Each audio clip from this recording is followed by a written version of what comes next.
I think too, like we're kind of in this weird space, which is positive, where I think somehow this Kendrick Lamar beef has like brought like attention to lyricism again in a way that it might have been missing for however you feel about the beef. But I feel like people were paying attention to like bars again, which I feel like had been kind of missing for a while.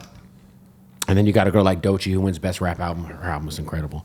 I feel like there might be a page being turned where people want more substance in their music and maybe more, you know, I feel like there might be an appetite for that. Because we're going on damn near 10 years of it being very like, you know, like you said, we had Biggie, we had even Nas, you know, like, you know, obviously Kendrick, Cole, all those guys are very high frequency artists. But I feel like, you know, in terms of what the kids are looking for, like my son is 11 and he's like into like rap music that I wouldn't think an 11-year-old would be into. Yeah. Which is a good thing, you know, because that's what I was into when I was 11, you know? So I think there's a culture shift happening. I hope so, especially with just the younger, because obviously guys like me and, you know, my age, we're going to listen to, but it's like, what are the 13, 14-year-olds listening to, you know? Yeah. And what are they kind of inputting? Is it like op-killing music or is it, you know, Kendrick, you know, like, and it's dope to see like Kendrick getting like, I guess that, because, you know, now you got people diving into To Pimp a Butterfly. Yeah. You know. Yeah, so we just put an album out. It was number 9 on the hip hop iTunes chart. And everything else in the top 10 was Glorilla. It was like 1 through 8 was Kendrick, was like different Kendrick albums. And it's like, oh, okay, those are people that saw him on the Super Bowl. And I think it was like a lot of like middle white America that was like, this Kendrick Lamar gentleman seems to have something to say. He might be as good as Eminem. Yeah. You know what I mean? And then Glorilla. And then like me in the middle of it, me just chilling at number 9. It's weird, man. So the Muslims call this realm the dunya. It was like we were somewhere before we were here, and that was all true and beautiful. That's not where we are now. Right. And then after this, we have the life of the grave. We've got the judgment. We got the afterlife. But this place is a mixture of good and bad. It's a mixture of true and false. It's a mixture of things change and they stay the same. And everything is that way. You know what I mean? So yeah, I love Kendrick. Obviously, like, you know what I mean? I met Kendrick when he was coming up, and he was like, yo, like we're, you know, and I love Kendrick. It's also true that, you know, historically, white America has always accepted certain things. So like all the culture comes from black people. 100%. And all the cultural genius, all the cultural export, everything. But it's like there are some things that are not accepted. There are some things that are accepted. There are some things that are celebrated, and then there are some things that are mega celebrated. Right. A critique, what's not accepted is a critique of the power structure. So, you know, what is accepted is just cultural genius that seems to not be harming anybody. Yeah, that's not like stirring the pot up too much, you know? What's always celebrated is black people fighting each other. Right.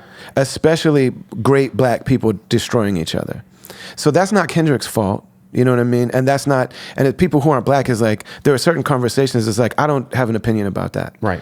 You know what I mean? It's not my place to have it. But what I do know is what the white mainstream power structure does, which is they love to celebrate powerful black men destroying each other. You know what I mean? Because, I mean, Kendrick's last album, there's so much to break down. Oh, yeah. I mean, it's a real, like, think piece on like self-reflection, mental health, like so much, and it went over everybody's head, and it wasn't celebrated in the same way. Now it's celebrated on a certain level. I mean, he did get a Pulitzer Prize, right? No, but I mean in terms of like culture, yes, like hours and hours of people breaking down on YouTube every possible triple entendre of a Kendrick, and then for black women, it's everybody's right decision to do whatever they want with their image and their body and everything, but black women don't really get celebrated unless they're... Yeah, like Rhapsody's not going to be celebrated like Sexy Red. Too much clothes. Right. Too black, too strong. Right. Too much clothes. Right. Little too dignified. You got to be, if you're a black woman, for the mainstream to accept you, we have to have sexual access to you because we used to own you. You know what I'm saying? So even Beyonce been married to Jay-Z for 20 years. You still got to be in your underwear, otherwise you're not going to make it. Right. That's why it was good to see Rhapsody win a Grammy this year. Man, Look, I felt like I won a Grammy. First, Killer Mike won it. Oh, when Killer Mike won it, I was like, yeah, man. Yo, Killer Mike and LP is like for somebody like me. So that's our era. Those are the guys that came up when we came up, and they just did what they've always done. There was zero corniness. There was zero. It's like, man. It's also just good to know, like, for like aging hip hop heads, like it's good to know I'm not a hater. 100%. Like I'm happy when somebody succeeds being true. Yeah, when Killer Mike won, it was to me, because I mean he had the album of the year. I'm like, yes, he I'm just glad they got it right. He wanted it. He wanted it. He said it when he came in. It was like Babe Ruth or whoever pointing into the thing, or Muhammad Ali saying, what round I'm gonna knock him out in. He came out and he said, I want the album of the year. My mama dead. And it's just like, yeah, man, get that album of the year, man. Yeah, beautiful. Also, Rhapsody, man, like she's amazing, man. Yeah. She's incredible. It's been fun. You were bringing up the Super Bowl thing and just some of the. It has been funny to watch, like the far right's like inner conflict on how they feel about Kendrick's halftime show, because I've seen them be like, well, it was patriotic, you know, it wasn't woke.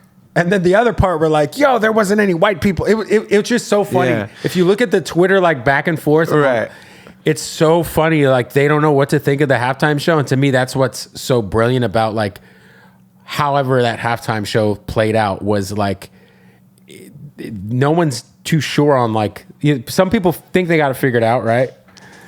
Yeah. I was just happy to see Kendrick be a free black man that expressed what he wanted to express. Like Samuel Jackson was like all of it. You can have he told whatever. A story in the halftime show. It was like, it was amazing. Yeah.